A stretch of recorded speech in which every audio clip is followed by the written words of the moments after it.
And we should be live on Facebook. Hi everybody, welcome to today's video. I'm Sami Abasad, Director of Education at T3 Live. I have a special announcement, so make sure to stick around. But first, as always, a standard required disclaimer to let you know that trading is risky and that whatever we discuss today is for educational purposes only. Next week, I am going to have a double open house where you can get to try out my day trading room.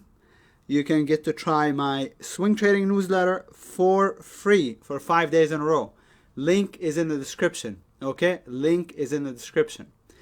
So I hope to see you there, but for now we're gonna do what we always do, which is to take a look at the market and see what we can find. Here is the charts that the symbols that I'm going to talk about.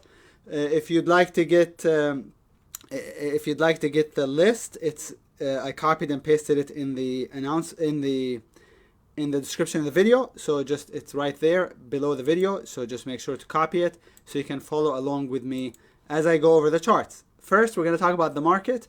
So for the market, we'll take a look at the Qs, which is the Nasdaq basically 100. We'll take a look at the SPY, the IWM. The Qs all out bullish, obviously. If for day trading, we do it on a day-to-day basis in terms of bias. But if we take out this bar's low, that will constitute basically a double top on the daily chart of the Qs. If you look at the last time we double topped, we had a pretty significant pullback, I would say. So that was a double top, had a pretty significant pullback, and then from there we went higher. So now same exact pattern, not as extended, and also the first sell-off here was the first big red bar was pretty significant. So this was a much more significant double top.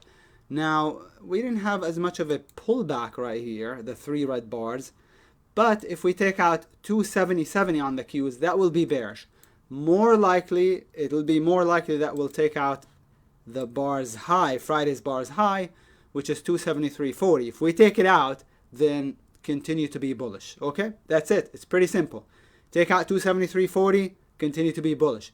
If we take out 270.70, it won't be as easy, but that would be bearish, and I would expect the market to retest the rising 20 on the daily chart. Okay, pretty easy. The SPY is a bit extended, and I notice on the hourly chart starting to look like it could roll over on the hourly chart. Same with the IWM, a little bit could be rolling over, a little bit extended on the daily chart, far above the 20.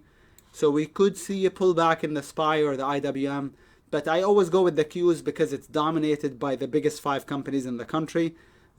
Apple, Amazon, Facebook, Microsoft, and Google. Those are the top 5 companies, and they make up 50% of the Nasdaq, about 50%. They make up about 23, I think, percent of the SPY. So I always go with the Nasdaq because it leads the market, and that's why I always go over it first. But I like to, of course, go over all the indices. In terms of gold, I warned you in last weekend's video that gold is extended. We got 2 red bars in a row that we may be ready for a pullback, and then the very next day we had a huge gap down.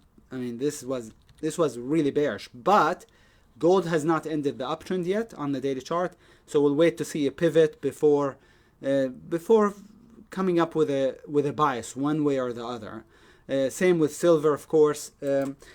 Probably for now, this was probably a short-term top in gold, probably. But again, if we go back up above this bar's high, which is 184.70, it means gold still got more to go. But I think for now, I don't think we're going to be exceeding the stop for a while. Only time will tell. Same with the GDX. GDX, the gold miners are more bearish because we broke the trend line. We have not broken the uptrend yet. This is the significant pivot that took us to new highs. We're still above it on the GDX, but we broke the trend line, which is, you know, an indication that we're slowing down in gold and gold miners. Oil, USO still looks really bullish to me. It's not moving at all, but at some point we're gonna get either breakout over the base or breakdown.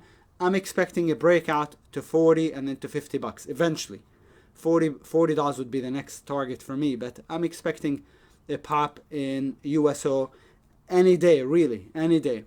So now we're going to go over the swing ideas for next week. If you actually subscribe to my open house for next week, you'll get to see which plays I pick on a daily basis. For example, for tomorrow, Monday, I am picking one long and one short.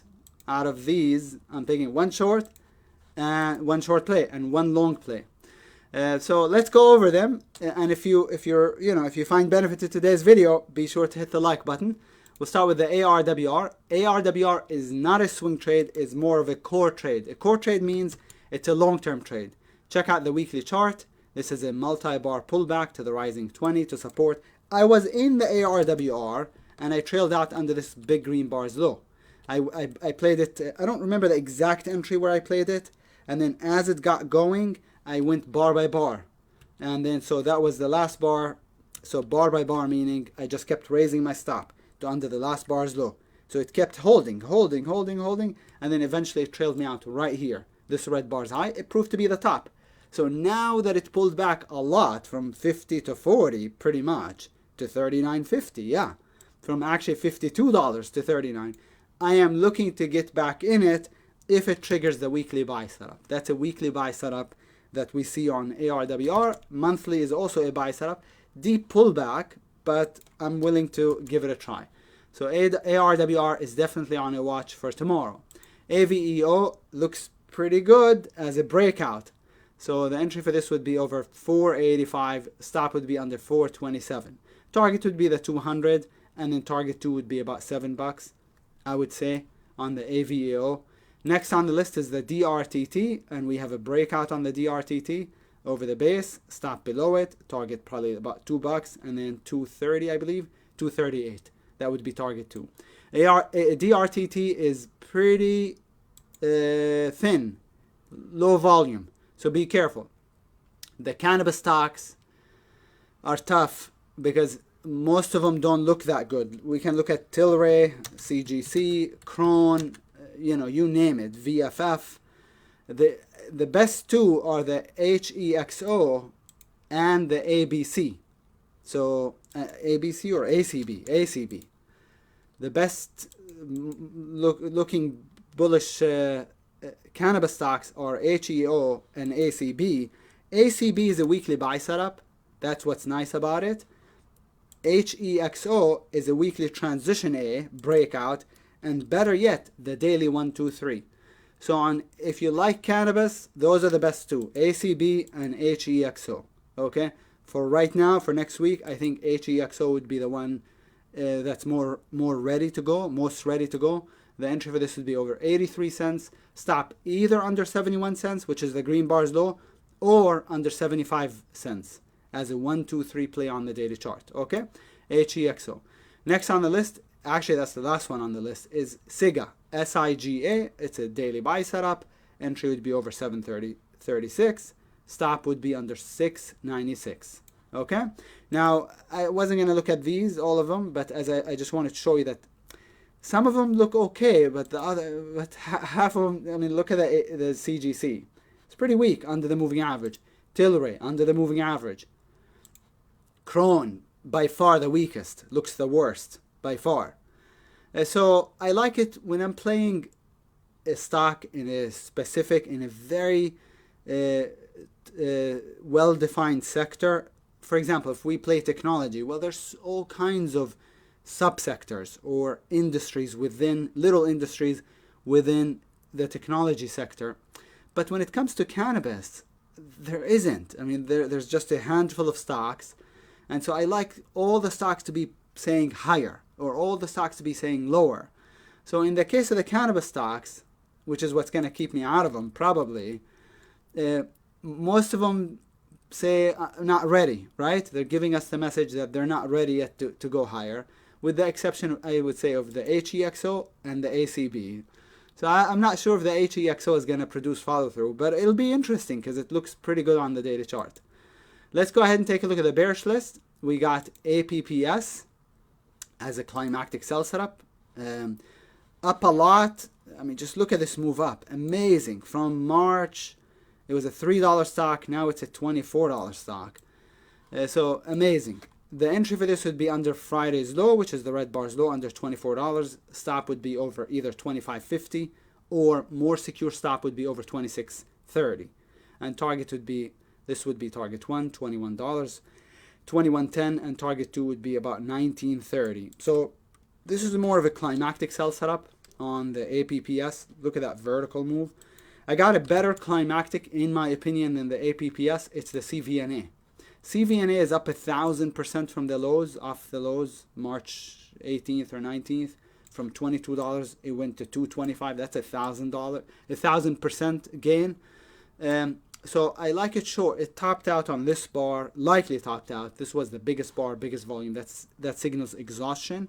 So I like it short under 192.40. Stop 202.63.